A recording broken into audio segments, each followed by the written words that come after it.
C'est à vous la suite. Nous sommes toujours avec Bichente Lissarassou qui n'a même pas essayé de faire un nœud de cravate. Il a carrément abandonné. Je ne sais pas faire. Je sais pas faire. Il n'est pas équipé. Il sait pas faire. Il sait pas faire. Il n'est pas physiquement capable de quelque chose. Voilà, c'est pas possible. Hop, et ben voilà, on croise, hop. Là, il va voir un cours. Oh là là, c'est très mal parti. Non, voilà. Non, oui. Non, il y a une histoire de truc qu'on rentre dans Je sais pas. Vous aviez J'ai jamais su, on me le fait. En même temps, la cravate, c'est pas trop souvent, j'évite. Oui, c'est pour ça. Donc ça, c'est pas un vrai. Déjà, ça commence comme ça, non? Et nous avons été, alors pendant que Babette va nous en faire un, nous avons été rejoints par Xavier Deluc. Bonsoir. Vous êtes professeur d'histoire maintenant dans un téléfilm sur France 3. Oui. Bienvenue à notre table. Et aussi Ash Burns. Bonsoir. Bonsoir. Nous allons parler de votre premier album dans un instant, mais Pierre nous en a déjà beaucoup parlé. On tient à vous le dire. Babette, vous nous présentez votre dessert? Oh, c'est marrant, il est entamé. Oui, j'ai goûté. La petite souris est passée. La petite souris. Et c'est moi la petite souris. Oui. Alors, brioche perdue à la confiture de lait avec un sorbet à la vanille bourbon. Voilà, Voilà, on va pouvoir. Est-ce que vous avez réussi, Anne-Elisabeth? Non, j'ai failli m'étrangler. Non, oui, alors c'est extrêmement dangereux. Bichente, je voulais juste dire, votre documentaire n'est pas diffusé sur la même chaîne que la fois précédente. Vous êtes sur l'équipe 21 maintenant, et c'est en prime. On vous a déroulé le tapis rouge pour vous faire venir sur l'équipe 21. Non, mais je travaille avec l'équipe déjà depuis 2006 sur les chroniques et l'équipe papier. Et puis voilà, j'avais la possibilité de développer la série de documentaires avec eux. Donc voilà, ça s'est fait naturellement. Et ce qui est très agréable, c'est qu'il y a une grande liberté parce que c'est une chaîne qui est toute jeune, donc il y a plein de trucs à faire et c'est un vrai laboratoire. Donc je m'éclate à faire ça. Et il y a un débat du coup derrière aussi. Et là il y a un débat. Il va y avoir un débat justement sur la MMA avec le ministre des Sports et avec, avec Thierry Braillard, avec Jean-Marc Mormec, le boxeur, avec Gagny Yalouz, le lutteur. Animateur de débat, quoi. Voilà, ça c'est nouveau, c'est pas facile. Non, hein. Non, mais bon, moi aussi là pour le coup je me mets un peu en danger, mais on verra. Voilà. Mais ça me plaît, et puis après il va y avoir d'autres documentaires dans d'autres domaines, je sais pas, la voile, la plongée, j'en sais rien. Vous n'avez pas encore déterminé le prochain? Non, enfin tout m'intéresse. Voilà, l'idée c'est de partir en immersion dans un autre sport. Donc, mais TF1 ne vous propose pas une émission dans ce genre-là? Ben, je sais pas, poser la question. Ah ouais, on va leur demander.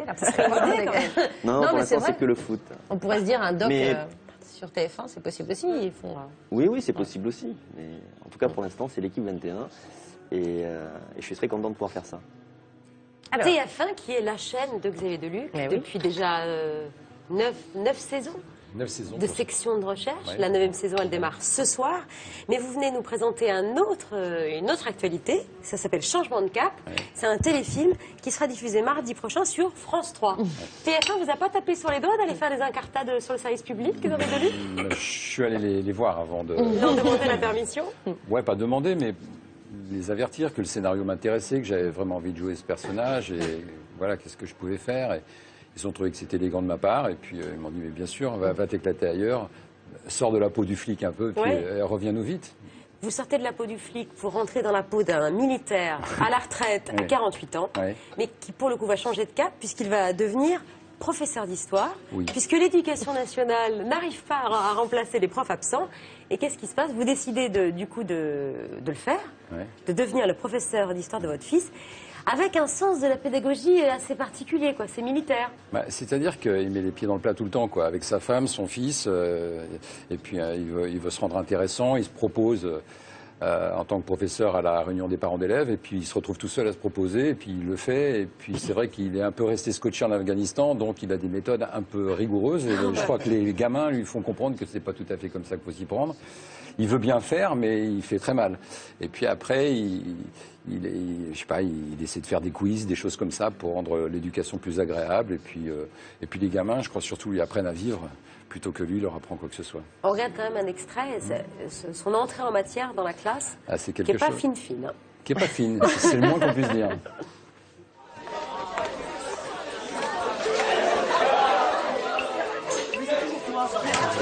Je vous en prie.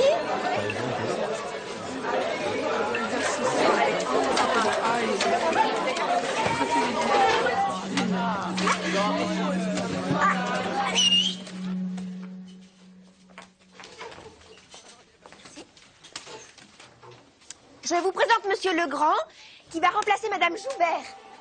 Je vous demande de lui réserver le meilleur accueil. Bonne journée.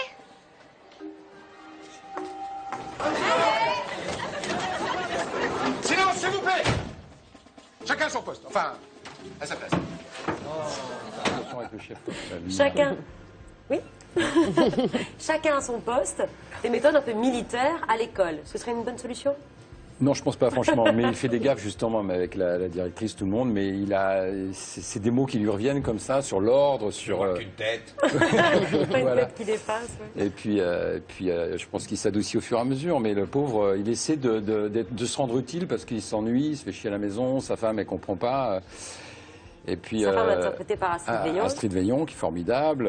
Voilà. Et puis les profs essaient de lui expliquer un peu. Et puis voilà, c'est une comédie. Il n'y a pas de. Bah oui, c'est un registre qui doit vous changer, des scènes de crime, des disparitions que vous vivez depuis 9 saisons sur TF1. Oui, oui, que j'adore faire d'ailleurs sur Section de recherche. Mais là, c'est un exercice différent, on va dire. J'essaie d'être drôle ou c'est plutôt, on va dire, de l'autodérision. C'est-à-dire que peu de personnes s'attendent à voir Xavier comme ça. C'est-à-dire un peu se moquant de lui-même, on va dire. Voilà.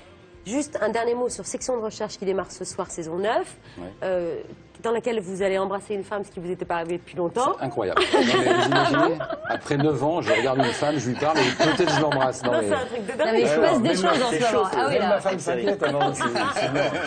Et dans lequel on voit Adriana Carambeu. Oui, il faut lever la tête pour la voir. Et c'est pas elle que vous embrassez, c'est ça? Non. J'aurais bien aimé aussi, mais elle est charmante. Bonne actrice. Très bonne actrice, franchement. Les chaînes se la disputent aussi. Hein, pour le... Oui, elle est décontractée naturelle, elle a un truc qui est assez... En fait, Ashburn, c'est votre 5e album. Tout à fait, 5e album. Et la première question est simple comme bonjour. Pourquoi Ashburn alors que vous êtes bien français? Je vais vous décevoir, mais pour pas grand-chose en fait. C'est-à-dire je trouvais que ça sonnait bien en anglais et en français. Ce qui est vrai.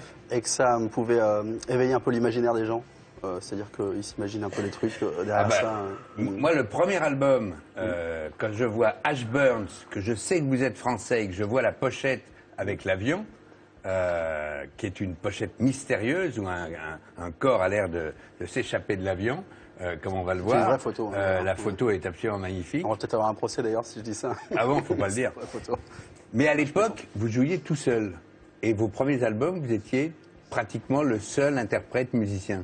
Ouais, j'ai commencé vraiment en solo, guitare-voix. J'ai vraiment fait c'est mon parcours de départ. Je voulais faire des petites chansons sans prétention dans ma chambre. Et puis après, j'ai commencé à rencontrer des gens qui m'ont donné envie de faire de la musique avec eux. Quoi. Je me suis entouré de ces gens-là. Et puis petit à petit, j'ai commencé à étoffer un peu cette folk de départ. Quoi. Et puis après, je me suis dit, bon, j'ai fait ça. Maintenant, qu'est-ce que j'aimerais faire? J'ai pas envie de faire le même disque à chaque fois, en fait. À chaque fois, vous avez fait des propositions différentes, de plus en plus riches, mais vous étiez encore assez seul. Il y avait quelques collaborations musicales. Ouais. Là, vous êtes parti aux États-Unis, à Los Angeles, un jour d'orage, visiblement. C'est vrai qu'on a eu l'orage dans l'avion en plus. Et il y a une belle photo, une photo magnifique, aussi bien sur le LP que sur le CD. Et là, vous avez plein de musiciens avec vous. Ouais, plein de musiciens, puis surtout une approche différente du disque, c'est-à-dire quand on est tout seul à faire ses chansons, on les fait, puis voilà quoi. Et puis quand on sait qu'on veut produire un disque, c'est-à-dire qu'il sonne un peu plus pop finalement en termes d'approche, on les compose au clavier quand c'est pas son instrument premier, on essaie de faire des trucs un peu différents et on sait qu'on va faire venir des gens qui vont amener d'autres choses et du coup on se projette différemment dans les chansons.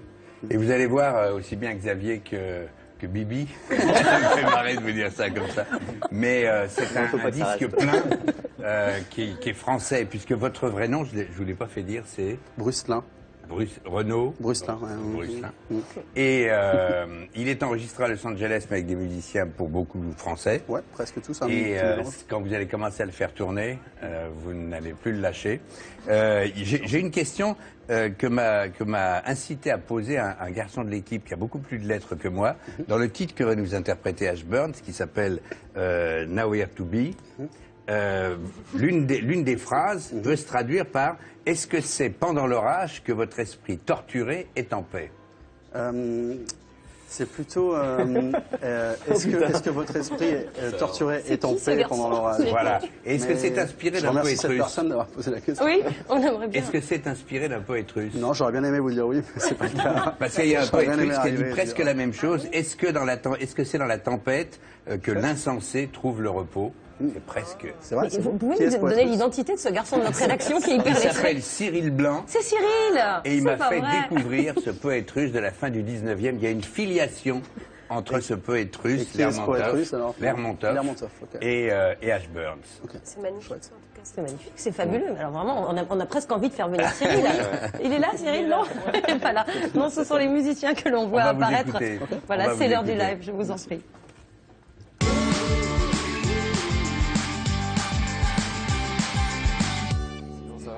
Ce soir, Ashburns nous présente son premier album.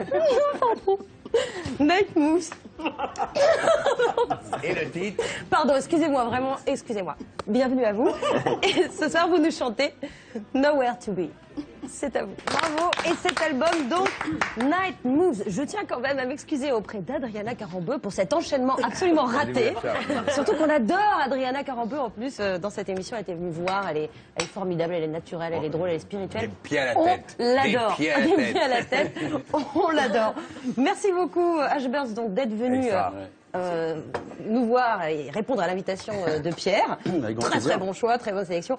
Merci aussi Vicente. Et on vous retrouve donc dans Vicente. Il y a ma mère qui va appeler. Oui, c'est ça. Contente. On va voir une plainte. Frères de sport, Free Fight, donc c'est sur l'équipe 21. C'est lundi prochain à 20h50. Et Xavier Deluc, donc dans Changement de Cap, c'est mardi prochain. Ça nous arrange que ce soit pas le même jour. Donc, sur France 3. Merci encore à vous d'être venus nous rendre visite. On va se retourner pour faire la photo finale. On va se retourner vers la jeune femme qui est juste ici. Et voilà, c'est vrai, oui, mais enfin, tout le monde ne la connaît pas parmi nos téléspectateurs. Et on se retrouve demain avec Jean-Pierre Elkabbach, Wendy Bouchard, Caroline Roux et Jean-Marc Morandini. Il y avait un nom, lui il vient pas. Voilà. Marc Lévy. Pour fêter les 60 ans d'Europe 1. Et après, on aura bien sûr la présence de Marc Lévy. Bonne soirée sur France 5. Tout de suite, c'est Entrée libre. À demain.